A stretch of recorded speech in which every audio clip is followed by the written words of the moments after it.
Good evening. Let me try that again. Good evening, everybody. Welcome to the Combat Zone. I'm Nick. He's Joseph. And this is, as I said, the Combat Zone where the enemy has only three things to say. Bail out, abandon ship, or take cover. One way or another, they're going to get it. All right. We have quite a list of topics for you this evening. There are some of them are rather entertaining. Some of them are rather serious.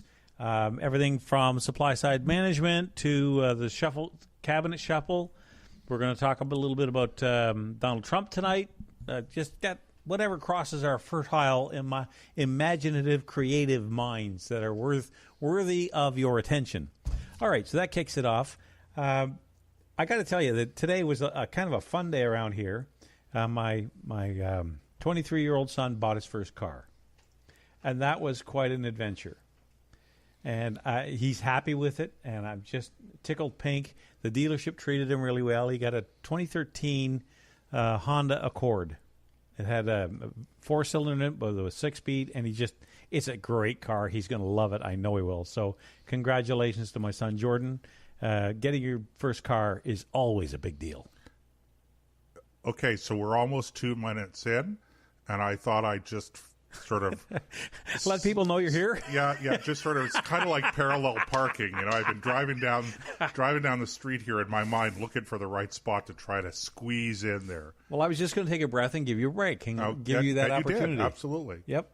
Yeah, I just want to point out to everybody who thinks that they know where our bunker is. We had a strategic meeting the other day, and we decided that we don't think it's wise for us to remain in the same place for too long.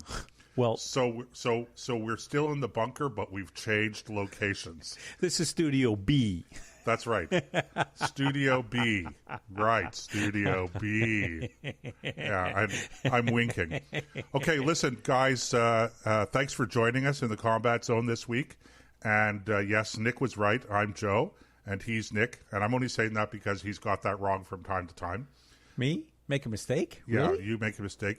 And our number to call if you want to reach us, join in the conversation live, toll free anywhere in North America, 844-415-2115.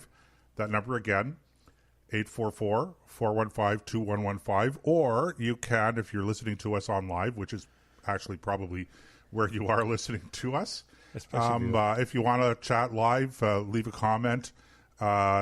Just click on the voice bubble in the player. And but I think actually, Nick, you pointed out something that I wasn't sure of, and I think you actually have to log in to leave comments. Yeah, and I haven't figured out how to log in yet. Just create your own separate identity. I have trouble knowing who I am now. Okay, no problem. We'll get to it, but we'll get to it. It's easy, folks. Believe me, I just haven't taken the time to actually don't worry. We're not it. going to use your number or anything, or your email address or anything like that for anything untoward, especially passing the information on to the government. Oh, that'll never happen. Not at this show. Okay, so are we having fun yet? Is that a serious question? We always have fun. Now, one more personal note before we move on. This week was the 19th anniversary of our coming to the Ottawa Valley. On July 16th, 1999, we moved onto the farm in Killaloe. Right, you're referring to you and your lovely wife. When I say we, I'm talking about my wife and my family and your family. Not necessarily Joseph. We hadn't met yet. Right, we hadn't met yet. I'm trying to think back on when the first time you and I actually met. Was it at? I don't know. It must have been at the terrestrial radio station. It's possible. I was a guest on your show, I don't know, maybe about half a dozen times over a couple of years. Yeah. So it could. I don't remember, Nick. It must have been a pretty unremarkable. But that was really where we got the idea of doing a show together, because when Nick moved off of terrestrial radio, just for people to know this, he was doing a show himself for a while, and then that sort of went into abeyance as he was reorganizing a few things with the studio, etc. And then we were talking about reviving the Nick Vandergraat show. And then as we started to talk, we thought, we really kind of had a good dynamic, good chemistry when we did your show together when I was on. So that's why we ended up doing this together. So I don't... And you know what? It is a lot easier it gives you a chance to bounce your thoughts off somebody, because in terrestrial radio you get that feedback from the callers. Well, we don't get a whole lot of phone calls online. Now, that'll change over time. There'll be more of that. But to carry a show for 2 hours by yourself is a bit of a challenge. And the fact that you and I think pretty much along the same lines, we don't always agree. And as a matter of fact, there's a couple topics on the list tonight where you and I think, are going to be on different sides.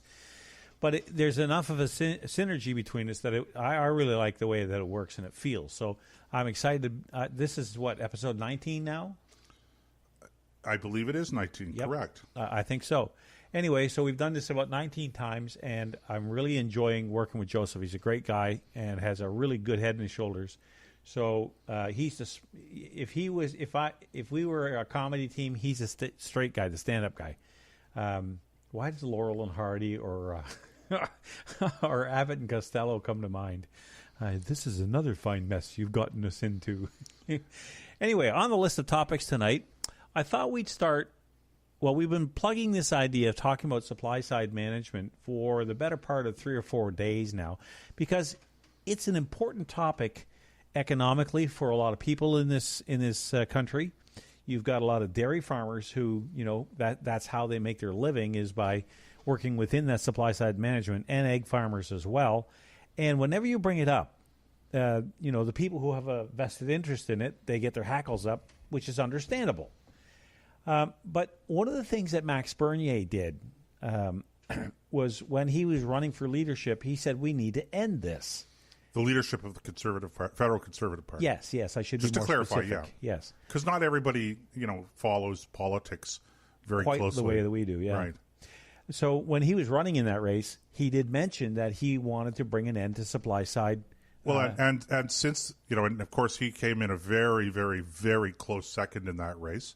And since then, he's talked openly quite a bit about the problems with supply management. But what really sort of triggered this week, Nick, was about a week and a half ago, 2 weeks ago, a mutual friend of ours. I won't say who he is, but he was in the States with his family on a working vacation, and he happened to go into a grocery store in Auburn, Indiana. And while he was there, he was checking out some stuff, and he noticed that the price for a gallon of milk was $1.19. Now, granted, $1.19 US, but I don't know. I haven't done the calculation, but what is that in Canadian? $1.50, well, another 25% $1.55 to it. So, and plus, in fairness, and anyway, just a second, let me back up. So he showed me a picture of this, and I said, we should put it on Facebook and show what a gallon of milk costs us here in Canada. And a gallon of whole milk, not a gallon, but 4 liters, which is just a little bit more than a U.S. gallon. Right, not quite. 3.8 liters is a U.S. gallon. $5.29. So you figure, okay, with the difference in the dollar and the difference in the size, it appears that Canadians are paying, at least with the prices that we were looking at, somewhere around 4 or thereabouts times more for milk than our friends in the States. And so we posted that picture on Facebook. I posted that picture on Facebook. Right. And golly gee whiz, it just created a whole, I don't want to say sensation. Frankly, I don't even know what a Facebook sensation is, because generally I stay away from it. But I did it. It garnered some interest and a fair amount of online debate, in which I participated in fully, which is really a first for me. I mean, I make the odd comment and make the odd posting on Facebook, but I never generally get deeply into. So you're the exact opposite of me. Yeah, well, sure, yeah. Well, you post, but you generally post more than I do. Yeah. Right. Oh, that's what you mean, right? Yes. Yeah, that's what you mean by the exact opposite. I tend to have long debates on Facebook. Yeah, I don't. Well, you see, here's the thing about debating on Facebook. Okay, it's the worst form of debate there is. Well, I love the open democracy concept of social media. I think that the ability to transmit information widely, quickly, have open discussions about issues. I think that's a great thing. The problem is that facts and fiction, fact and fiction, it's hard to separate the two. So you get a lot of people with bad ideas or wrong ideas that are circulating those ideas just as quickly and with just as much validity as facts. So, people who are sort of in the middle, who are looking for facts, trying to sort them out, looking for the truth, trying to understand issues, often they get overwhelmed with information, some of which is accurate and a lot of which isn't. Well, the other side of that is that people also get linked to death. I mean, if you get into a debate with someone, let's say on a different political point of view, not that there's none of those on Facebook, especially on my page, happens all the time. You get into a debate with someone who comes from a different quarter in politics, and they'll say, well, where's your link for that? When you sit down face to face, this is the problem with Facebook debating. When you sit down, or when I used to do terrestrial radio, I'd have, let's say a progressive would call me and would challenge. They didn't have Google You at their fingertips. They had to know their stuff. Okay, and to be fair, when you're in terrestrial radio and it's what you do all the time, you memorize a lot of stuff. You take in a lot of information. You congeal it and you build an argument with it. And then when they come on, they're not nearly as prepared as you are. So it's a little one-sided. And in some cases, it was certainly unfair, but it made great radio. But the point I'm making is that when you sit down face-to-face, you don't have those options. You've got to know your stuff, and you've got to be able to articulate things in a credible way so that the other guy, you can't say, well, where's your link for that? He either believes you or he doesn't. So with Facebook and other social media, they say, well, where's your link for that? Oh, my good Lord. If that's the way that you have a discussion, you have to have a link for everything. There's one lady on Facebook who I've almost banned probably 3 or 4 times, will take something just out of context and put a link in that doesn't really have anything to do with it and say, you should read this or do that. So what's that got to do with what's going on? So it's a very tenuous, dangerous kind of debating because you can so easily get distracted by all this side stuff, and people use that as a tactic to avoid the conversation. The other thing that I have to say I don't like about Facebook and social media in general, but I find this particularly with Facebook, is that when somebody doesn't like the argument you're making, then they get very ugly, very nasty, very vulgar, it becomes personal. Name calling, put downs, invective, that kind of thing. And this is all over Facebook. And, it's kind of like the people that give you the finger or stand on their horn when they're driving. That if you were in line at a grocery store, they would never do that because they would never have the courage. It's amazing what 2,000 pounds of steel surrounding you on a fast highway, the kind of courage that gives you. It's the same thing with Facebook, and it's the same thing with Facebook. Yeah, and the anonymity gives them amazing courage. I don't want to ban people from Facebook, and I don't want to. I'm not the greatest, most popular person on Facebook, so. The last thing I want to start doing is having to block people and ban them or I've had whatever, to do it a few times, but I really try to give people the benefit of the doubt. Yeah, and when people call me names on Facebook and that, as we've talked about this before, right? I just shrug my shoulders, And if you don't want to be, first of all, I have over the years become impervious to bullying. Call me whatever names you want. Throw stones at me, write about me whatever you want on the internet. Some of the stuff that I read about myself on the internet is just outrageous. When I'm going to see a client potentially or whatever, one of the first things I tell them when we first introduce to one another is, I know you're going to Google me. So let's get the crap out of the way right now. This is what you're going to read about me. And 95% of that isn't true. Here's the 5% that's true, okay? So it's sort of like the skeleton in the closet press conference. If I ever ran for public office, my first press conference would not be just to announce that I'm going to run. It would be, here I'm running, and here throw open the closet door, and here are all of the skeletons, And I could probably spend an hour revealing all of the skeletons in my closet quite easily, but get them out of the way.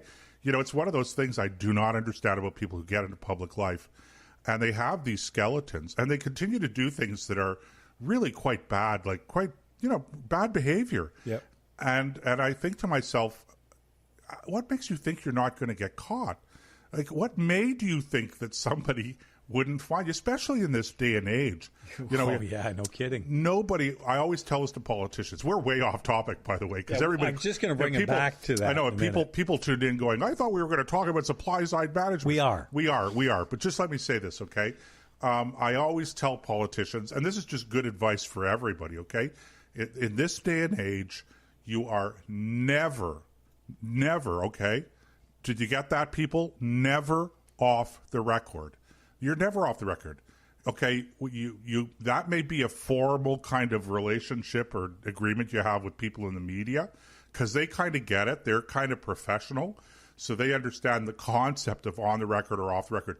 But even when you're saying something off the record with the media, it's on. Rest assured, they have a recording of it. So even your off the record remarks are on the record. Yeah. So never, in case you missed that, okay? Capital letters, Never, phonetically, November, Echo, Victor, Echo, Romeo. Never off the record. How many politicians have been caught on an open mic saying things they wish they hadn't said? Well, not just that. I mean, okay, politicians that are cheating on their wives, or female politicians cheating on their husbands, politicians visiting strip clubs. You mean their sex gets involved in politics? Well, these are just the simple ones, okay? Yeah. You're not going to not get caught. It's just not possible. So stop doing it. If you've done it and you've stopped doing it, and it comes up, don't deny to it. Admit it, because there's no way that you're not going to admit it. We had last week our stupid politician of the week, Justin Trudeau, right? Yeah. For Pete's sakes, just, I did it. I was stupid. Young guys, they could be pigs. And I apologized, and that's the end of it. But he goes on and on and on, obfuscating and all this stuff. And all it does is it just drives the story more and more, and it makes him look like an ass. Yeah, no Can kidding. I say that on the internet? Yes, you can. Yeah. Yeah, we don't have the same kind of regulations on the internet as we do on terrestrial radio. Now, I think I could say that on terrestrial radio, though. Yeah, probably you could today. That's been loosened up. There's certain, like, you can't drop the F-bomb, stuff like that. Well, I wouldn't do that. Even though we can I know that, but I'm speaking in general. Now, let's come back to... I'm seeing that on cable television more and more, though. Standards that, man, it's just incredible. amazing what the stuff they get away with. But to come back to the original topic, before we get into supply side management, give people who don't know anything about it, because let's face it, there's only about 600,000 farmers in the whole country, and only a small percentage of them are dairy farmers, or egg farmers. So most people have never worked under a supply side management arrangement. So for them, explain what it is and what it means. Right. Well, quite simply, first of all, I find you're probably right about those numbers, even though my first impression, because I didn't look them up, but my first impression is, wow, that doesn't sound like a whole lot of farmers. It's not. But I guess that, let's assume that it's accurate. The number of farmers aren't important. What supply management is in the agriculture business, very simply, is that a group of farmers get together under the protection of various legislation that enables them to do this, because normally what I'm going to describe would be illegal. Okay, they get together, they form a co-op or an association or a group, and they essentially they ration the product, whatever they're producing. So in the case of dairy farmers, you ration the milk. In other words, you say, okay, we're going to create a maximum amount of milk. We're going to decide what the maximum amount of milk is in order to maintain a certain higher price level. And then what we're going to do is we're going to hand out quotas to farmers. And if you don't have quota, if you don't have it's essentially a license without the qualifications to obtain a license. Right. That's essentially what a quota is, or a concession, okay? It's permission from from this group to produce milk. And the whole idea is to control the amount of milk overall that's being produced. So now if you don't, and then the government colludes with this, so that if you don't have permission as a dairy farmer, because you can still be a dairy farmer and you can still produce milk, but you can't sell it if you don't have permission, if you don't have authorization. So whether you call that license or quota or concession, you have to have a permit, and each permit belongs to a cow. So that's it essentially. The whole idea is that, as you know, in basic economics, when you limit the supply of something, the price for that something goes up per unit. So rather than saying we're going to pass a law that makes 4 liters of milk $5.29 retail in Ottawa, Ontario, rather than passing a law, what we're going to do is we're going to fix the prices by controlling the amount of milk that's being produced. So that's it in a nutshell. And on the international market, the best example, or the most obvious example of this, is OPEC. The OPEC is the what do they call it? Organization of Petroleum Exporting Countries. Right. So, and what they do is it's a small group of countries that are essentially oil producers, and they meet annually or semi-annually, and they decide how much oil that each of them are going to produce. Because they could be producing twice as much or 3 times as much oil, but the more oil that's on the open market, the lower the price is. Right. So this is what it is. It's essentially price fixing in reverse. So, and by the way, eggs, milk, poultry. So wheat farmers don't operate under this. Yeah, no other farming does. Right. Vegetable farmers don't operate under this. They don't do this. It's just those particular. All right. So, if I'm a dairy farmer and I grew up on a dairy farm, I want to take over Dad's farm. I know it's going to cost me for the quota because he's got a certain number of animals that I'm going to have to buy quota for. I think it's about $30,000 per cow. I could be wrong on that, but I believe that's the right number. I don't know what it is right now, but it's like licenses. It's like a hack license. Taxi license. Taxi license, yeah. Right? So this is the problem. One of the problems with it, quite apart from the price fixing, is that because you can't sell milk on the market without this authorization, without quota. So the farmers who have the quota, that actually becomes a valuable commodity. Precisely. So not only are you, and what we say with dairy farming, the cost of purchasing a dairy farm isn't just the machinery. It's not the machinery, the herd, and the land and the buildings. You're right, but the quota as well.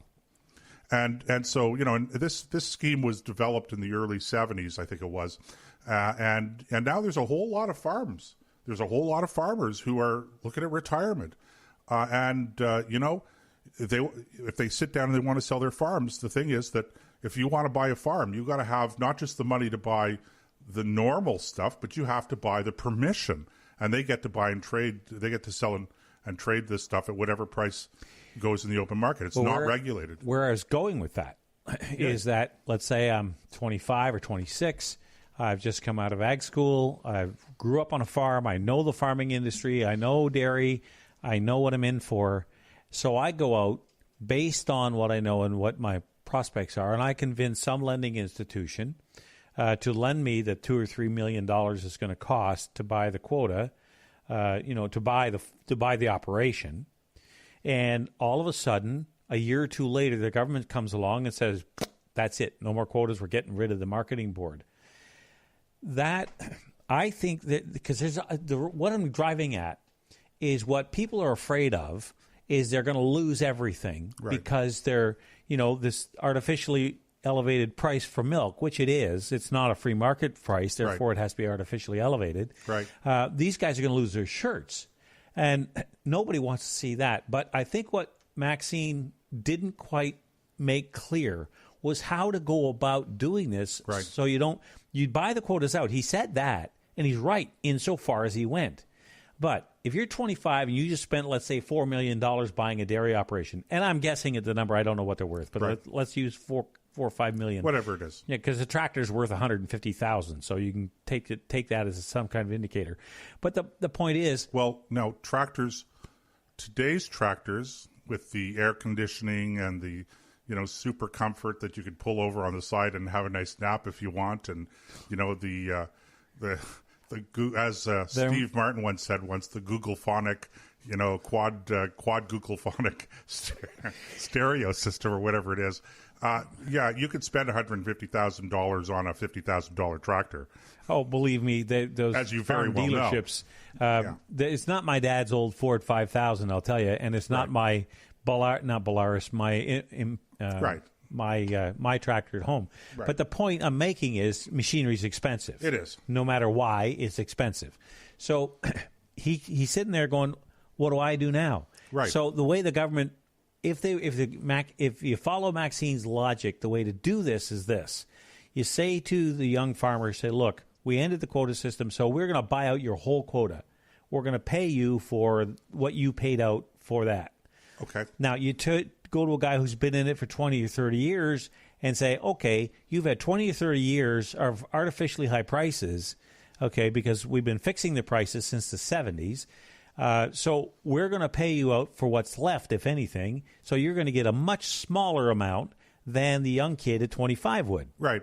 Okay, so if you took it and prorated it like that, it would make it much easier to transmit. But as soon as you mention getting rid of the supply side management things, people just go ballistic. Well, some people go ballistic. Yeah, well. But I think, the first thing that I would say to the way you've laid it out, this is really important for people to understand, and that is, if you're young and you want to get into dairy farming, it's not possible. You cannot get into dairy farming. You can't just buy a piece of land with put some buildings up. You can't start your buy own, a small herd and then start to build up your farm from there. You can't do it. It's not legal. You can do all of those things, but you can't sell the milk. And if you're dairy farming, you want to sell the milk. Well, that's the whole point. The problem is that it's so expensive to buy the quota. And remember, that's not just something that's out on the open market where you go, okay, I got to go to my local real estate company. I'm going to buy a farm. I'm going to buy a herd. I'm going to buy a quota. Okay, listen, you want to buy a car, you go to the car lot. You buy a car, right? Can you afford it? You can't afford it. If you can't afford it, fine. But the barrier is affordability only. It's not just are cars available. In dairy farming, it's not just can I afford the quota? Is the quota even out there up for sale from someone who already owns it? Okay, so frankly, the supply management system that we operate under is a virtually insurmountable, and not just virtually, it's an absolutely insurmountable obstacle to starting a farm operation and growing it and building it from scratch, which is, what every business does.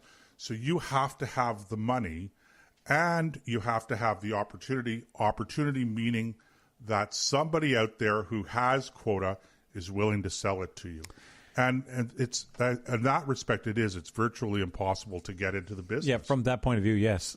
Unless Dad is retiring and you're his son and he wants to sell his quota to you, then you're SOL. You're just out of luck. Pretty much, right? Which is terrible. I mean, look, I'm not against dairy farmers. I think that I want to see more of them. I'd like to see more Canadian milk on the market. But the way they've set the system up has just killed any opportunity for expansion of the industry beyond where it is now, for the very reasons you just laid out. Right. So how do you encourage, because look, 600,000 farmers in the country of a nation of 36 million people with as much arable land as we have, part of that is because of mechanization. And you're right about, using Google Earth and all that stuff. There's tractors out there now you don't even have to put a human being in. They will plow the ground and do all the work. So mechanization and modernization has allowed us to keep millions of acres in production that we would never be able to do 50 years ago. Right. But at the same time, you still want a healthy agricultural community within your country, because food sovereignty is important. So let's pick up on that theme. when we come back. Let's take a short break. Oh, is that time It's already already? half an hour. Can you believe that? Time Wow. just flies when you're having fun. Yep. So we're going to take a quick break, and we'll be back in 2 minutes or so. All right.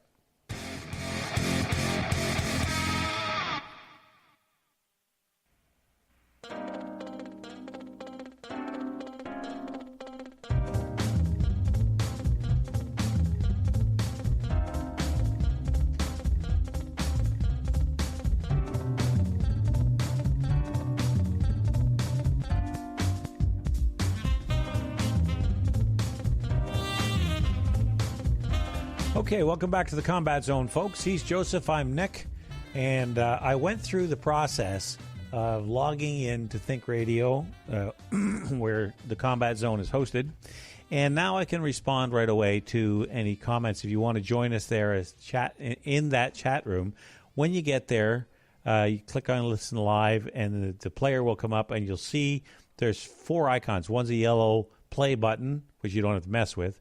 Then there's a heart. And then you have the next one over is a little word bubble. You click on that, like I'm doing now, and you have the live chat feature come up. So you can you just go through the enrollment process, which is really easy. If I can do it, anybody can. You can certainly join us in the chat room there. So any comments or questions you have, we can respond to right away. I'm also keeping an eye on Facebook if anybody wants to make a comment on the show there. So, Joseph, we were talking supply-side economics before the break and the pros and the cons, mostly cons. And, again, it's not that – I want to make this clear because, look, there are a lot of people out there who are listening, and some of them are probably dairy farmers. It's not that we have anything against dairy farming or their way of life. As a matter of fact – they're some of the hardest working farmers there are. Of course, I'm not against dairy farmers. Yeah, I just want to make that point clear. And I grew up in a farming community, and I worked on a dairy farm when I was young, and I'm one of those people that actually gave serious consideration to getting into farming, into dairy farming, as a career. But as a young guy, when I started to look at the economics of it and that, I said, okay, this is not going to happen. Yeah. And not because I'm lazy, and I say that, for all of those people on Facebook who, felt obliged to make the comment that clearly I, never understood what hard work was, because if I did, then I'd understand farming, and, I didn't understand the logic of it, but of those comments, but there it was. But no, of course it's hard work, and I love hard work. When I was young, when we used to do, and I'm going back now, already, 40 years, 45 years, 40 years, when we used to do hay, we used to throw those bales manually. We'd stack the bales, collect them, and stack them manually. So, I'm just saying, I understand, but you couldn't. My idea was buy a bit of land, start from the bottom, and work my way up. Yep. And it was just not possible to do that. And it was the quota system that prevented me from doing that. If I had a lot of money and I could find somebody that was willing to sell me their quota, then I could have done it. But for me to start small and to build my business up through open competition, not possible. Well, there was somebody on Facebook, and I won't name any names because I'm not here to put anybody on the spot, but we were talking about the supply side economics and talking about the different commodities and how I believe that the free market is the best place to set the price, allow competition to be the one that decides. And the way that you can figure out what something's worth is to determine what people will pay for it. Like a few years ago, I tried to sell my farm, and I had a price in mind that I thought the farm was worth. Well, guess what? Nobody else agreed with me, so I couldn't sell my farm. Does that mean I was wrong? Yes, that's exactly what it means.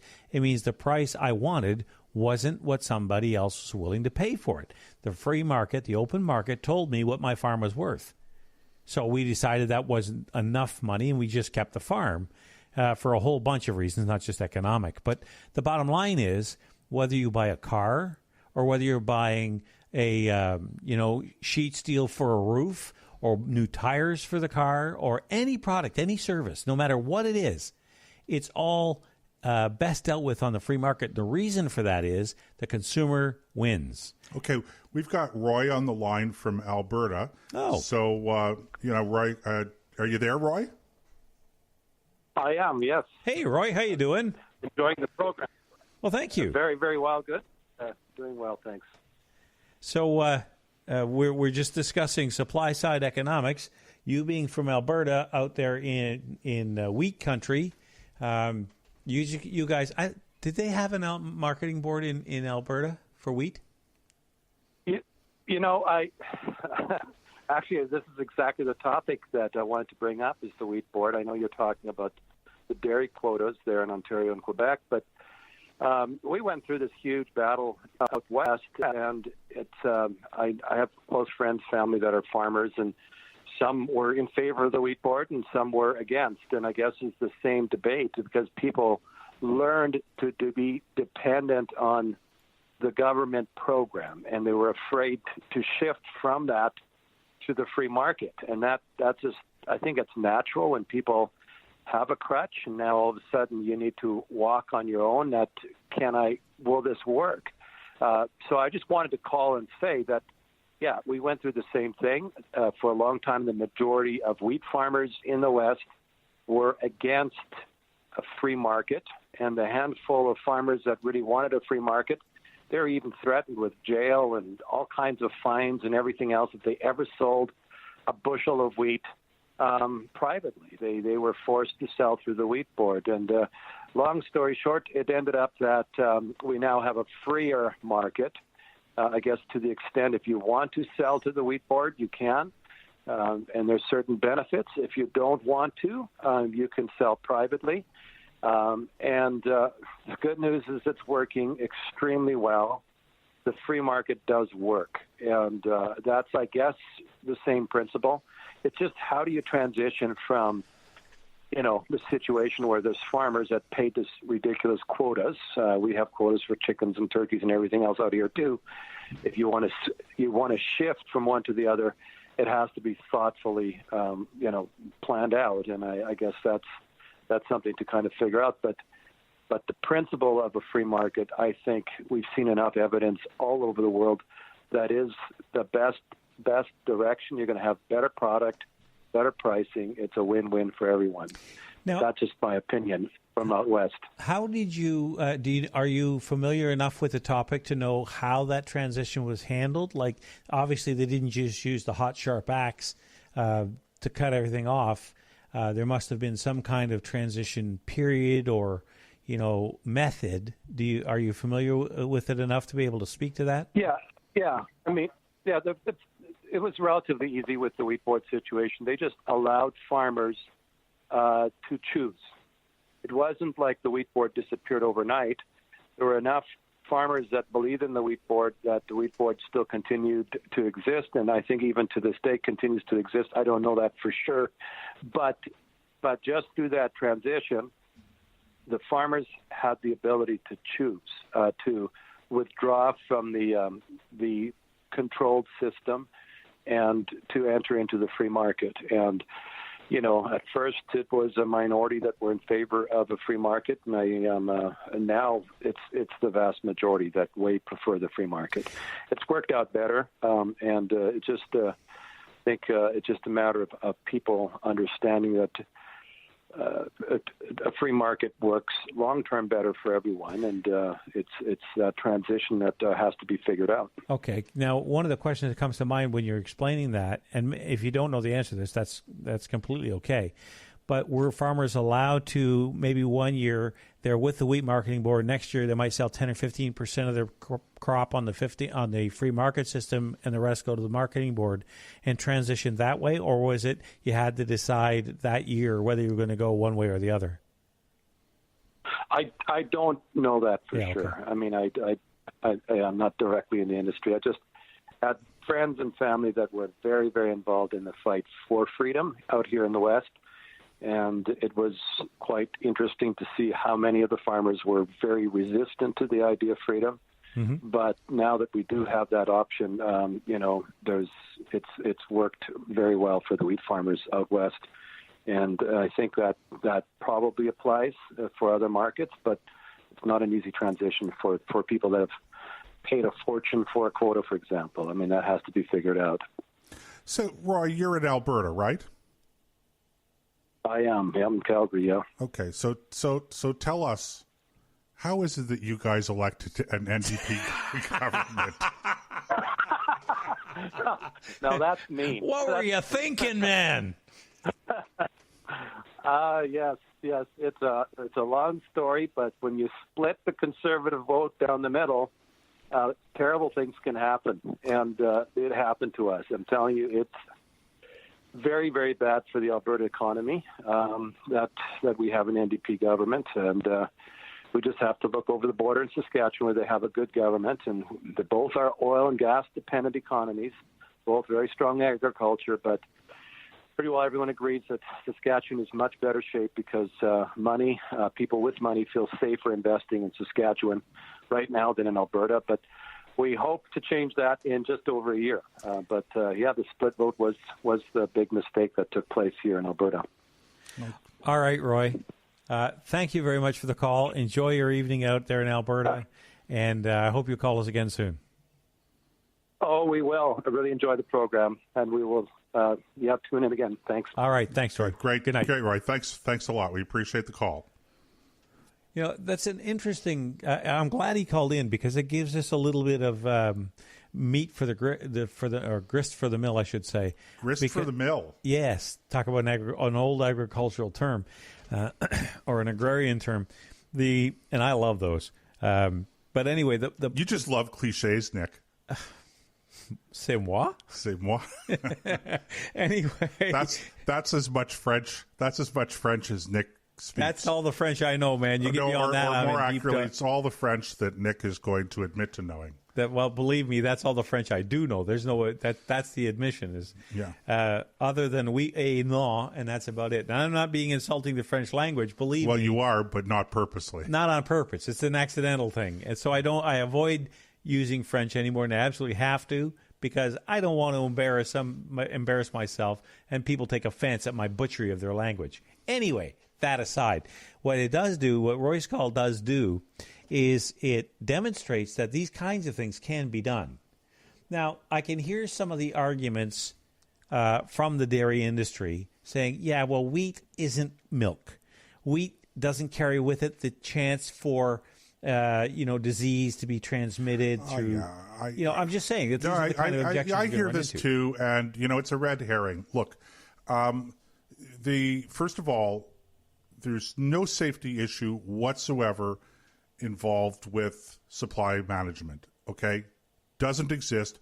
That doesn't mean that marketing boards don't involve themselves in health and safety regulation. I'm just saying that health and safety regulations, standards, pasteurization, cleanliness, and all of the stuff that goes into the quality of the product, the safety of the product, none of those things are dependent on supply management. None of those things would disappear if there wasn't supply management. Do you know one of the best ways? It's purely coincidental. One of the best ways to make sure there is a quality product coming off the farms is when you know the farmer is drinking the milk himself. Sure. Because nobody wants to get sick. Of course, but the average consumer, Nick, isn't going to know that. I guess it's an assumption, right? Well, if you had a free market, then people could sell raw milk right at the end of their driveway if they wanted to. That is true. Okay. You could have your neighbor raise a cow, or not. You could have a completely free market, quote unquote. That is to say, no quotas, right? But still have a regulation that to sell milk, has to be pasteurized. It has to go through a certain process. I'm not arguing for it. I'm not arguing against it. Right. I'm merely pointing out that those issues have absolutely nothing whatsoever to do with the quota system. So the administration the bureaucracy that administers the quota system may coincidentally also have some involvement in enforcement of standards, but that's just coincidental to the degree that it exists. And what I would point out is that in the United States, they have milk, they sell milk, people are not dying, they're not sick from the milk that they're selling, and it's good quality milk. So without quota system. So that's a red herring. When people say that, I go, yeah, look, don't give me that. People are not paying for high prices because the milk is better, because it's just not. It's just untrue. Well, milk is milk is milk is milk is milk. Milk. Well, but I'm speaking about whether or not it's. I get that, but it's and the other thing is this. Okay, milk, eggs, poultry. Okay, sorry, Yep. dairy, poultry, eggs. Yep. Right. Yep. Okay. Well, what about cattle? What about beef? What about the meat you eat for your hamburgers? Yeah. That's not sold on a quota system. And yet there are regulations about And there are regulations. Yeah. Right. Okay. So it's and even with regulations, even with milk, things happen. Okay. Now, I tell you this much, I'm not suggesting supply side management for this, but I do have issues with meat packing plants that have 10,000 head in very confined areas for 2 weeks as they finish them off to get them ready for slaughter. Fair enough. It's there are going to be people are going to have some issues with different details of different things. I get it. You're right. We could talk about that on another show. But I want to. Let's get back to the dairy side and the supply and some of the arguments that are being advanced in favor of keeping it. Here's another argument that I've gotten quite a bit of over the last week, mostly on Facebook, but also people that are talking to me, commenting and things like that. They keep on raising the issue of protecting Canadian farmers, dairy farmers from American competition. Well, that's an interesting question. I don't really know where I come out on it, but I will say this. The quota system that we have in place was never designed, conceived as a means of protecting Canadian farmers from American dairy products. Never, never, never, never. So if you really want to have protection, then you simply limit the amount of dairy products that are coming in from the United States, which they do already in certain products, just like you do with any product. So, again, I'm not arguing in favor of tariffs or restricted trade. I'm not arguing for it. I'm not arguing against it. I'm merely stating again, it's another red herring. Quota has nothing to do with that. Next, another argument that I keep hearing, the prices are going to fall precipitously and farmers are going to go out of business. Well, first of all, just as a matter of principle, I don't think that you should be telling mothers with 4 and 5 and 6 children that it's their moral obligation to keep dairy farmers in business. But that said, I'm not unsympathetic to the concern of dairy farmers going out of business because the prices fall. But I will say this. If prices fall significantly without quota, then that's a pretty good indication that the prices were artificially high because of the quota to begin with. That's right. Number one. Number two, the whole reason you have quota is to prevent other farmers from getting in the business. In other words, to keep this number of farmers down at a relatively manageable low level that's going to support the market. So if the prices fall, first of all, there's no reason why any farmer should be selling their product for less than the cost of production. So if you're going to do that, then you're going to end up going out of business. And if farmers are stupid enough to sell their product at a price too low, then quite frankly, they go out of business, then you have fewer farmers, and you get the same result as if you had a forced quota system, more or less. So you go, well, what's the difference? Well, the difference is the market decides. Consumers decide. And now, of course, you're going to have some incentive for innovation. Because a guy like me might come along and say, 40 years ago or 35 years ago, and say, I want to get into the business. I'm going to start small. And I'll find some interesting, innovative way to produce that's going to reduce the costs. And now I'm going to be selling product for less. and the guy down the street is going to adopt some of my innovations, and this is all theoretically, of course. Of course. And so his cost of production is going to go down as well. Right now, there is no incentive. There's no market incentive for reducing the cost of production through innovation. Again, I'm not saying innovation doesn't happen, but if it happens, it doesn't happen because of market forces. Well, let's face it, milking cows today is not the same thing as it was when you and I were young. Right. And the other thing I'll say is this, so many people were saying to me about the low prices in the United States, and there were a couple of stories that were posted on Facebook about this. There was one story talking about how terrible it was that dairy farmers were going bankrupt and waves of suicide of dairy farmers because of the low prices. Right. And then there was another story about how awful it was that the American government was was keeping the prices so low artificially through subsidies. Okay.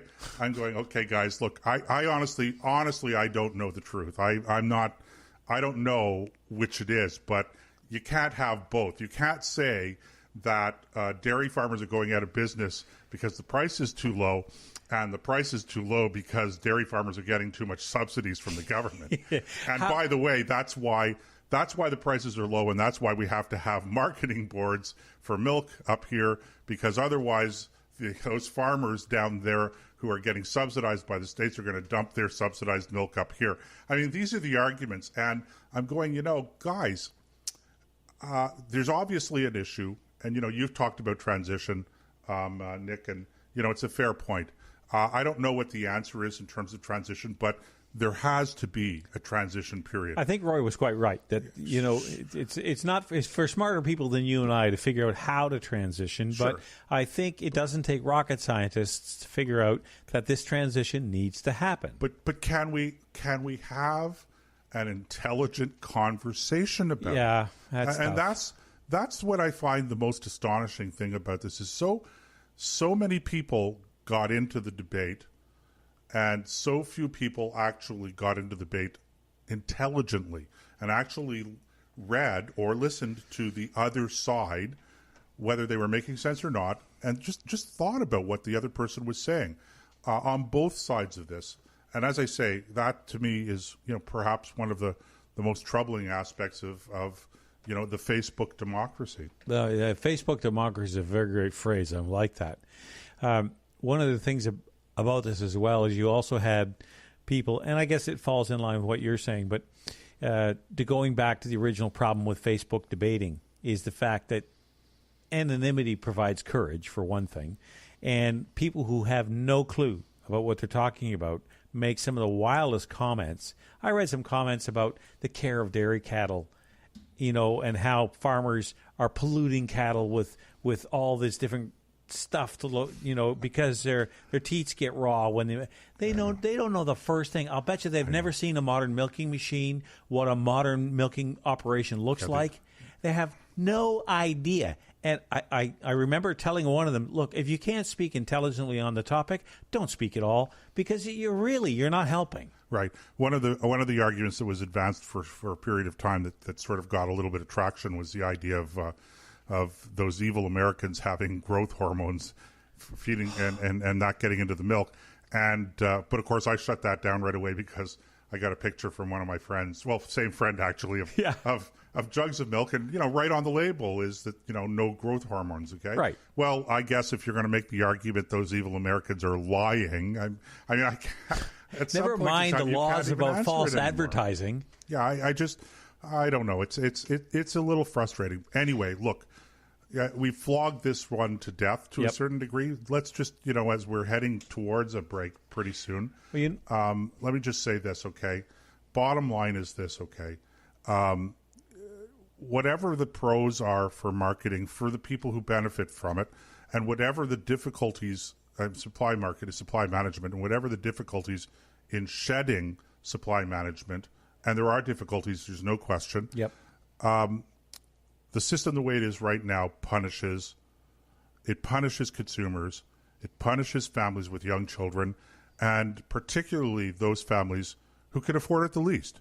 because whether your income is $500,000 a year or $5,000 a year, you still have to pay for that 4 liters of milk, $5.29. Yeah. So the marketing system that we have for dairy and a few other products it's inherently and profoundly inherently unjust, I think. When we come back from the break, the one thing I do want to switch over to, it's not on the list, but I just thought of it during the conversation because we're talking about so much about the free market here in Canada, is this idea about going after punishing the Americans because of a trade dispute with this Buy Canadian campaign. I want to get into that. So when we come back from this break, which we're going to take right about now, we'll okay, Nick's looking at his clock. I'm looking at my clock. Okay, I don't know if we synced exactly right about in 2 minutes. No. Yeah. We can take an early break. I'm happy with taking an early break. Yeah. We probably, and everybody else is in the audience going, yeah, we'd like to take an early break too. Yeah, because they're tired of hearing me talk. Right. Well, probably as much me as you. But anyway, the Buy Canadian mentality sounds great, but there's a little problem. There are a few problems with it, but we're going to get into that. So you guys stay right there. We'll be back right after this. No, don't stay right there. Stretch your legs. Go get yourself a crack open a beer or whatever else your beverage of choice is. We can even say that. Come back and put your feet up and relax, and we'll be back with hour 2 in a few minutes. All right.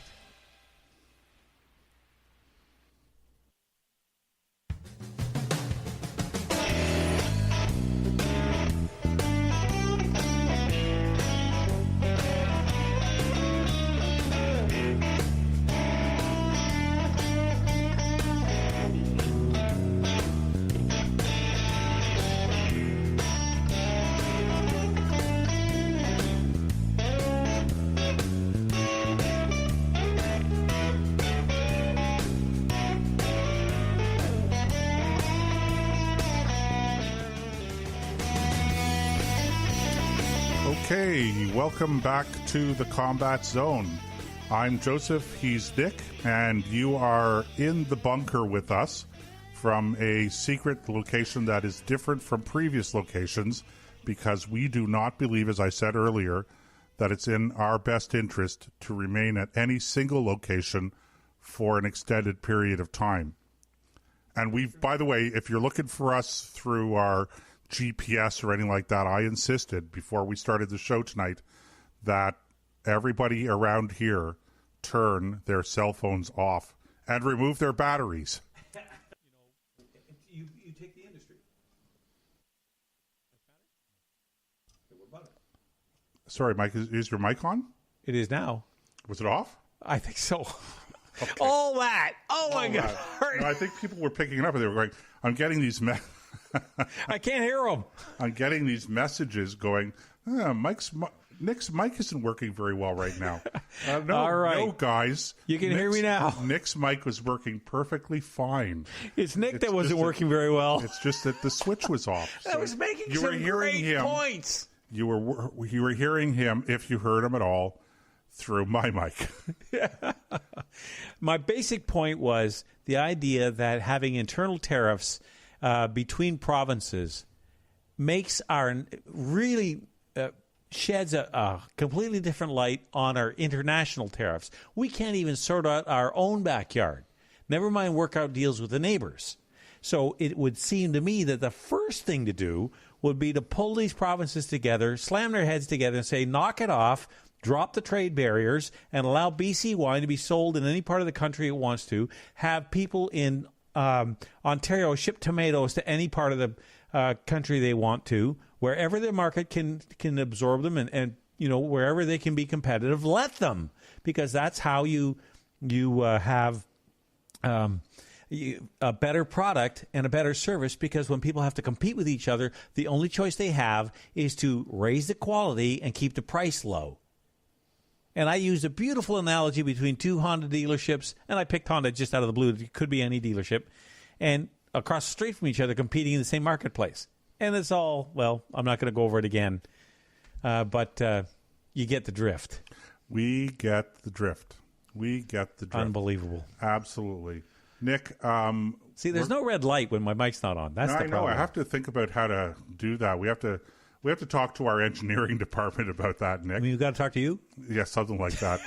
Okay, this is really important. Before we go to break, I want to talk about this. So hold on. In Canada's criminal justice system, there are two separate but equally important branches: the police and crown attorneys who investigate crimes and prosecute offenders, and the judges who let them off the hook. These are their stories.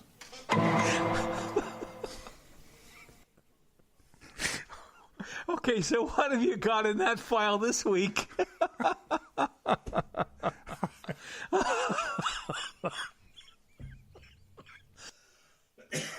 I can't stop. You love that. Well, no, I was laughing because you were laughing so hard. I was laughing because I thought it was hilarious. And you know what's Okay, really no, sad? Yeah, go ahead. Is the fact that it's also true. Yeah, well, and this is so. I at the risk of inciting people, on all seriousness, it's not a joking matter. Robert Latimer. Robert Latimer. Yeah. And I don't know if you recall the Latimer case. I remember the name. Robert Latimer, father, his daughter was severely disabled, and he murdered his daughter. It was a quote-unquote mercy killing. Oh, Euthanasia. yes. And this is going back quite some time. And What, at least 5 or 6 years? oh, heck, more than that. Was it? Yeah, it's a long time ago now. I don't know the exact amount of time, but I must be getting older faster. Yeah, you are. Anyway, so yeah, he's not in jail anymore. He did some time. I don't know how many years he got, but enough. It was controversial because even though he was convicted, that the jury didn't want to give him the kind of sentence that was prescribed by law. Anyway, so Robert Latimer has applied for a pardon. Okay. So should Robert Latimer get pardoned, No. or should he not get pardoned? No. He should not get pardoned. Yeah. That's it. I have very strong feelings about this case, and that is the man murdered his own daughter. Now, the idea that, well, that was to alleviate his suffering, look, I get that, but you don't alleviate suffering by killing somebody. There is pain management technology. There's medical advances that make pain. There's almost no pain a human being, and I got that from Dr. Barry Dworkin, a very good friend of both of ours. When we were talking about this, he said, modern science is now at the point where we can manage pretty much any kind of pain a human being can stand, can go through, and we can make it so they're comfortable. The excuse of putting an end to their suffering is not a valid excuse. What really happens, and I'm speaking in general terms, I don't have any specific. I'm setting this caveat because I don't want to offend people who have people in these scenarios. But in general, when people want to put somebody else out of their suffering, it's not because the person is suffering. A lot of times, it's because it's the suffering that is being endured is not by the patient, but by the patient's family. That's the suffering they want to end, because the patient can be made comfortable, but the family members who have to watch the slow decline of their loved one can't handle it, and they want it to end. So they use the excuse of putting somebody out of their misery to end their own, and I think that is absolutely abhorrent. That you would end somebody's life for that reason. Even if they don't recognize it consciously, subconsciously, that's what's going on, at least in my humble, non-professional opinion. Well, I would say that pain and suffering is part of the human condition. It is, absolutely. And, so much, we've touched on this before, and maybe we'll spend some time on it in a future show, talking about it a little more fully in a little more detail, but so much of the liberal sort of progressive left agenda is actually about helping people escape from the reality of life. And I'm sympathetic. I'm empathetic. I understand. But I agree with you, Nick. I think that at some point in time, somewhere you have to draw a line. And I think that what Latimer did was terrible. Now, just so that everybody understands, I just got this note from the chat room. Marin says, what provoked his behavior was they wanted to do an operation on her without anesthetic. Now, look, That's a lot of suffering. Nobody's arguing that. But there were a lot of operations done on people long before they ever invented anesthetic. So, it's again, I understand the emotional side of this. Okay, I get it. I'm a parent myself. I have lost family members. I have seen suffering firsthand, okay, in my own personal life, as many millions of people have. I'm not unique in that sense. But that is not a good enough reason to kill somebody. I'm sorry, it just isn't. Okay, well, with that, I think we're going to go for a break. Is it that time already? Catch our breath. Yeah, man, time is just flying here. Yeah, because we got lots of stuff to get over yet. I know, we're going to try. So again, guys, we're going to be back in a couple of minutes. So do whatever you have to do, and I'll make sure Nick turns his mic on when you get back. I promise.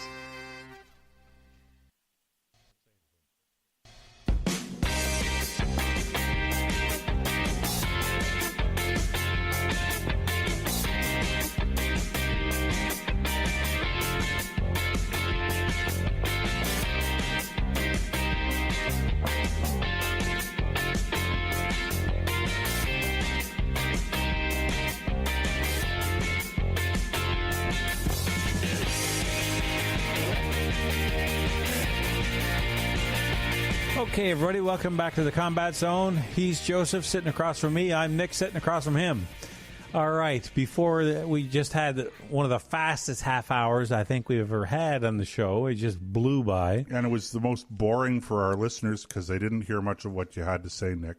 Yeah, man. Because he really is sitting across the room from me. How do we do that? And because it's you have to understand, listeners have to understand, Nick. And I'm being very careful here. I'm being very coy. I don't want them to read anything into what I'm going to say now. But this new bunker B. Yeah.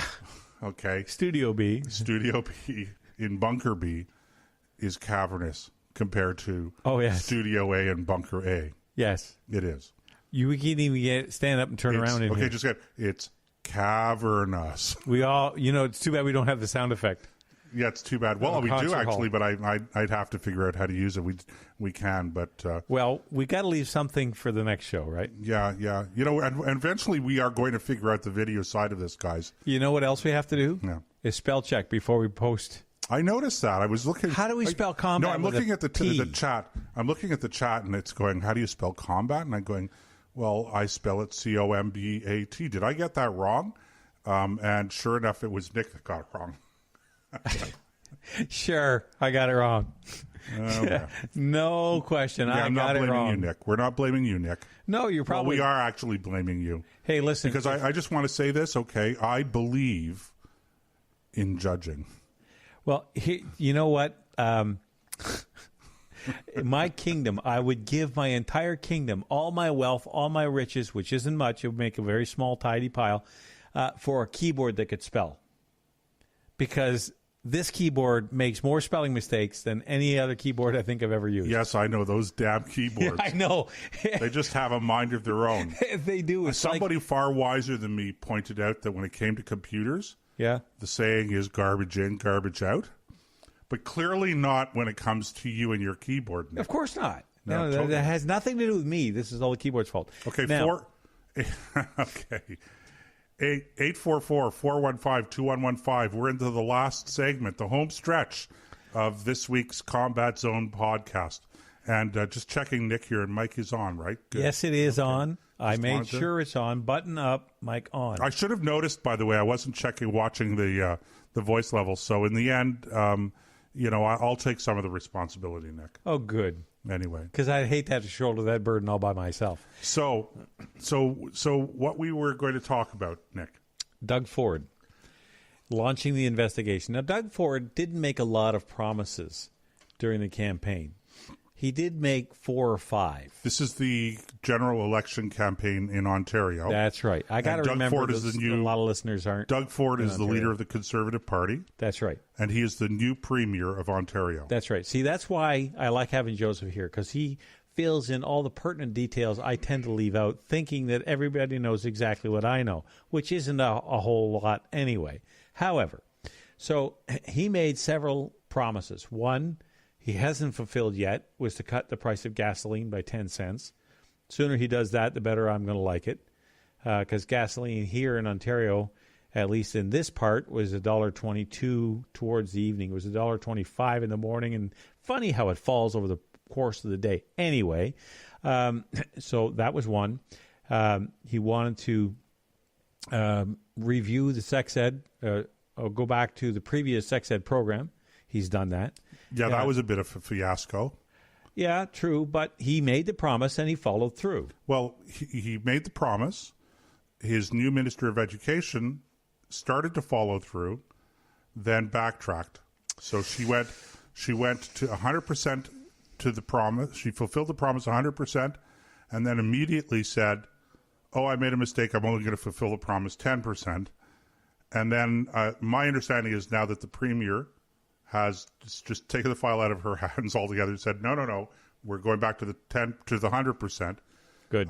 So at least there's the appearance here that all is well that ends well when it comes to the curriculum. But again, I can't let the occasion pass without making the observation that sex ed was not the only, or perhaps even the main problem with that curriculum. And it's unfortunate the whole if curriculum. they don't review the whole curriculum to get rid of all of the ideological indoctrination that's part of it, not just the sex ed part. Yep, fair enough. I just had to get that out. The getting rid of the head of Ontario Hydro. We talked about him last week, Mayo Schmidt. He's done that. Yeah, for those who don't know, that was the $6 million man. That's right. We were referring to. We Not weren't really Steve referring to to Lee Majors. Yeah, Lee Majors, Steve Austin. Yeah, Steve Austin. That was his name. That was his name. I remember a few. That's all I remember. And believe me, he had a really wacky intro. The music was all technical. Yeah, and every time he did something super fast or super strong, they showed it in slow motion. I know. What's the point of that? I know. Anyway, that was bad. That's 70s TV for you. Anyway, and the eye, the thing with the eye. Why did it make that sound? I don't remember the sound with the eye. It was some kind of I can't even get it right. Anyway, who cares? Right, he had a bionic eye. Getting back to Doug Ford, if you're ticking off boxes, promises kept, he's ticked off at least 3 or 4 already. Now, the next one that he's ticking off is the launching of the investigation into the Liberal spending by using the former Premier of BC, Mr. Clark, whose first name escapes me. I want to say Don, but I'm not sure that's right. I don't know. Anyway, former Premier Clark from BC, who is a Liberal, is now heading the investigation. Are you talking about Christy Clark? No. No, okay. Sorry, go ahead. I could find it if I really wanted to find it. Anyway, former head of Premier of, and it's not Bill Van der Zam. Darn it, what was his name? Anyway, it doesn't matter. He's going to head up this investigation into the spending habits. So from the point of view of making promises and then following through on them, he's off to a roaring start. Now, there's been a couple of missteps, as you point out, with the education file. But overall, if you're the kind of person who wants to hold a politician accountable for what he said on the campaign trail, following through on that, then you got to like Doug Ford. I think that my attitude about it is something needs to be done to bring a halt to government just complete lack. You have a fiduciary duty, which is about the fanciest word I know, to the public to take care of the public's money in a way that is transparent and open and honest. And when you violate that, you actually break the law. And I think that regardless of anything else, if a minister of the Crown breaks the law, they should be held to a higher standard than the average citizen because they are lawmakers. They are the people who write the laws under which we live. So I think it's important that this investigation take place. And if anything is found that's fraudulent or a breach of trust or anything like that, charge them. Okay.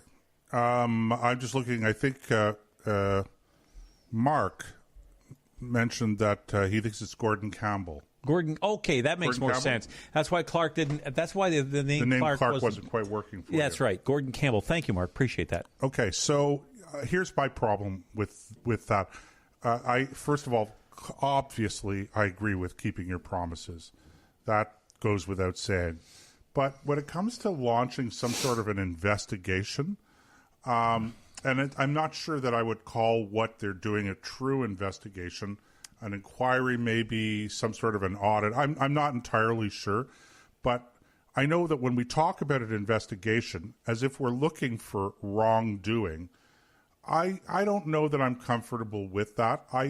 Couple of reasons for it. First of all, it's politics, okay? And if somebody has obviously done something wrong, broken the law, then, fine. You should pursue them legally. Lay charges, have an investigation, have a trial, punish them if they've done something wrong, if they've done something illegal, I get that. But to have a blanket sort of investigation to see if you can dig up illegal activity, I don't know. To me, that's a little too far. It's a step or two too far. It's the idea of criminalizing political differences. And in principle, I just don't think that that's the right thing to do. And you see it, so much of it now in the United States with the investigation into Donald Trump and, did he collude with the Russians in fixing the election and stuff like that. It's just absurd stuff. I mean, I don't even know. Nobody's alleging that the Russians hacked any system. So, maybe they put up Facebook ads. Should they have done that? Shouldn't they have done that? Good question, but people put up Facebook ads. How are you going to control that? And how is that criminal activity? To me, what the Americans are doing, American politicians on both sides of the aisle, is that they're actually falling into what I consider to be a very, very clever Russian trap. If the Russians wanted to destabilize American politics, this is the perfect way to do it. Okay, run a few ads here, drop a few hints there, okay? And the next thing you know, the one side is investigating the other side is talking about the wrongdoing and criminal activity of the other. It goes on and on and on. Look, one of the things that makes our democracies, Western democracies, work is the peaceful transition of power. And you should not assume that when you come to office that you have an obligation to initiate some kind of a deep, peeling back the onion on the possibility that if you do it, that you're going to find some sort of wrongdoing or criminal activity. Okay, so... And by the way, let me just one more thought, two more quick thoughts on that. Sorry, Nick, but just want to get these off my chest before I forget them. The second thing, just in principle, that's me talking at length about the principle. Very quickly, very shortly, the practical side of this is that if you're going to do it to them, sure as heck they're going to do it to you when it's their turn, because you're not going to be in office forever and ever, okay? The other side is going to get their chance. So, my rule of thumb is don't do unto others those things that you don't want them to do unto you. So I think it's a very bad precedent to do this. One last point. Okay. And if we were talking about private citizens as opposed to politicians, we'd be all up in arms with the idea of having an investigation into the lives of private citizens just to see if you can find something that they've done illegally without probable cause. So, all right. I've said my piece. As far as your last point is concerned, you're right, but we're not talking about private citizens. We're talking about people charged with public trust. So that's number one. But lots of people have responsibility for the public trust. I'm talking about people elected to office and their What about judges? Oh, I'd love to hold some judges accountable. I understand, but do you believe that we should have some sort of a special thing where we can dig into judges' background and their lives and all of their decisions when there's no actual probable cause, there's no actual accusation of wrongdoing? So what we're going to do is we're going to investigate on the possibility that we may dig something up. The way that you're laying it out, of course not. But what I'm talking about, and by the way, where I'm going with this isn't to continue my, black and white way of looking at it, because I think you and I agree that if there is something found that is obviously criminal, then of course you're going to proceed with charges. The question becomes, okay, so I want to hang them high, and you say if you do that, they're going to hang you high when their turn comes around. Somewhere in the middle has to be some way of making sure that politicians, and I know the first answer is the ballot box, fire those who lie to you. I've been saying that for years. But realistically, what else, when Doug Ford takes over and he goes through the books, he's going to do a line-by-line audit of Liberal spending, not to find, but just to find out where the money went. Okay, so he fine. put a stop to it. That's just being prudent. That's right. I believe in proper auditing, so absolutely. Okay, now he's putting that out to private tender. He's going to get a reputable firm to go through that. That's great. And that's another part of that promise that he's going to keep. Or at least it certainly looks that way at this point. But somehow, because people, look, and I know this falls into the category knowing something is one thing, but unless you can prove it, you don't know a thing from a legal point of view. But when you look at some of the scandals, like the gas plants, like e-health, like you just run down the list. You could go all the way back to the green, as far back as you want to over the last 15 years. But and it just reeks of corruption. Okay, but these have been investigated by the police. The gas plant stuff was investigated by the police. E-health, I don't think, but Orange, the air ambulance, was as well. So, I mean, if you're talking about an audit to go, okay, where's the money going? And we want to make sure that taxpayers are getting good value for their, for the money that they're paying in taxes. And in that process, if you happen to stumble across illegal activity, I get that. But if your motivation is that you're going to, take the shovel out and start digging and digging and digging because you're looking for it, I'm not comfortable with that.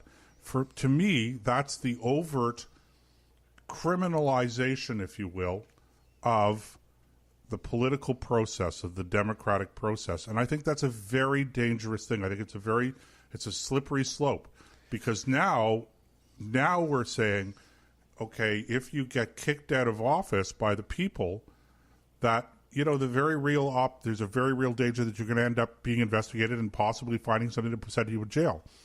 To me, it introduces a little bit of the kind of the totalitarian sort of banana republic aspect to things. Maybe I'm going too far with that. I granted, but just these are the things that make me uncomfortable. Well, about I will say this much, based on what you just articulated, is that granting your point of view, there is another side effect to that I hadn't considered, and that is the chilling effect that has for people who otherwise good people who might consider getting into politics, for perhaps altruistic reasons, but they want to make a change. They want to serve the public. They want to be part of the solution, not the problem. Okay? There are people out there like that. The chilling effect that might have on them, because they're thinking to themselves, okay, if I make a mistake, if I delete the wrong email, if something happens, or God forbid I get tempted by, some financial situation to my benefit, and I try to hide it, because we're all human. We all make mistakes. Am I going to end up in jail? And I can see where that would cause otherwise good people avoiding running for office. And that's the last thing we need right now. We need real good, solid people who aren't perfect. I mean, look at Doug Ford. He's a long way from perfect. Donald Trump, a lot longer way from perfect. We've got even Churchill. If you want to go back, Churchill was a lot of things, but perfect wasn't one of them. But he was the right man for the job at the time. Okay? He was a man of his era for the time. So with all his flaws, he still managed to be one of the greatest leaders in certainly the 20th century, if not of all time. So anyway, the point I'm trying to make is I hear what you're saying, and I think there are some very valid points in that. I'm just saying that how do we satisfy, without crossing that line, the desire by the public where they know there's, again, it falls under the but you don't know category. you know there's corruption, and I know some of this stuff has been investigated by the OPP, but even in that sense, who appointed the head of the OPP? And there's certainly, it would be better if the RCMP came in and did it, or some other outside organization. When you have a scandal of that size, take it away from the local authorities and give it to an organization like we don't have an equivalent.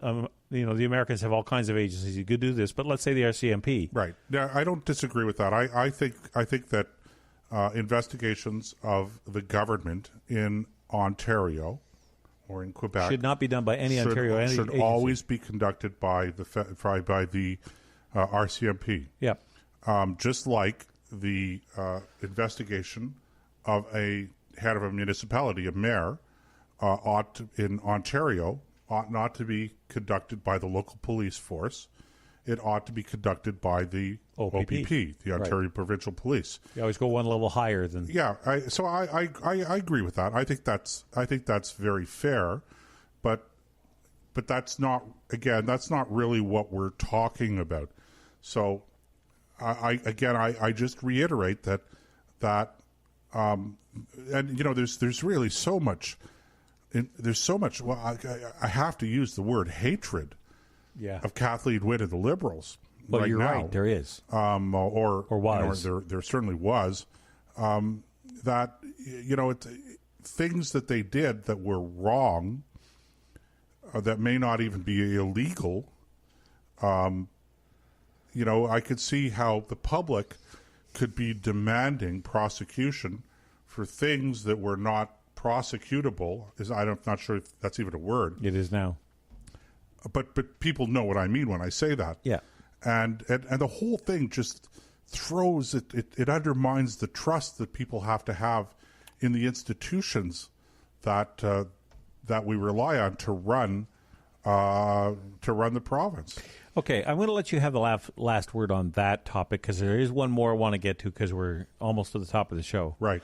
And that is this whole idea of Russian collusion in the American political process. Yeah, well, whatever that means. Yeah, exactly. And the point I want to make is every major power on the planet always tries to interfere for their own reasons, their own self-interests, in the electoral process of either their allies or their enemies, for obvious reasons. And one of the classic cases that I know of is Diefenbaker and Pearson back in the early 60s. John Kennedy made sure that Pearson had the logistical and financial support he needed to beat Diefenbaker. You mean that great paragon of virtue and decency and morality, John F. Kennedy in the United States? Exactly. He hated Diefenbaker and really liked Pearson. So he hated Diefenbaker to the point he didn't even want to talk to him. He didn't want to talk to, I think the phrase was, I don't want to talk to that farmer. And they did not get along. Two completely different worldviews, two completely different personalities, and they clashed. So that's why one of the reasons why John F. Kennedy didn't come to Canada very often, because he didn't have to want to put up with Dief to Chief. So the point I'm making is that this is not new. This has been going on in politics for centuries. It's only because I think the furor over this is because Donald Trump, a populist president who won and promised and is doing a great job on the economic front, at least in the United States. Their economy is roaring, the employment's down, the Rust Belt's coming back, all kinds of jobs coming back to the United States. And the mainstream media hates it so much they're looking for anything to try to crucify this guy with, so they're going with this. Yeah, but not just the mainstream media, Democratic politicians, and a lot of the mainstream media is fueling it, though. As well. And, I frankly think that this whole Russian collusion business is just, it's a red herring. And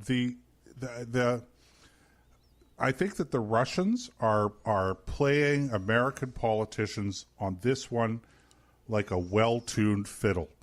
Honest to God, if I'm the Russians and I want to destabilize and cause chaos in the American political system, and I look at the partisanship and I look at the mindless partisanship, okay, what do? I buy a Facebook ad here, that's pro-Trump and anti-Hillary. I buy a number of Facebook ads over here that are anti-Trump and pro-Hillary. I drop a hint here. I create a false file that gets planted in some intelligence service, and by the way, all of which I've just said is true. Yeah. We know all of that happened, okay? And then I just sort of sit back and I let the chips fall where they may. And I watch everybody in the feeding frenzy, and I'm going, okay, you know what? The Russians are interfering in your political system, and it's not Trump and it's not Hillary. It's all of you. And you're just falling into this, if I wanted to design it from scratch, I would be doing exactly what the Russians are doing. And here's the thing. Are they going to do the same thing in Canada? Maybe. But if you want to destabilize, okay. I mean, I don't know how you control the advertising on Facebook. There probably is a way to do it. Unfortunately, if they figure out a way to do it, the rest of us who are private citizens in Canada who don't have issues here are the ones who are going to pay the price, because this is always what happens. So, look, I don't care. I do not care the least bit about this idea of Russian interference. I don't think that there were crimes committed. I don't think it made a little bit of difference in the outcome of the election. But I think it's making a huge difference in that it's helping to tear apart the body politic in the United States. So, can I say one thing on kind of like this topic, a little side to this topic? Okay. Here's a message to Hillary Clinton. Will you please shut up and go away? Nobody cares what you think anymore. Nobody cares. Well, some people do. Yeah, but not enough. Well, I don't care. That's for sure. I certainly don't. That's for sure. All right, that wraps it up for the Combat Zone this week. You've been listening to Nick and Joe. He's Joe, I'm Nick, and I hope we'll catch you all again next Wednesday night right here at 9 o'clock Eastern Standard Time on the Combat Zone. Daylight time, Nick. Daylight time. Okay.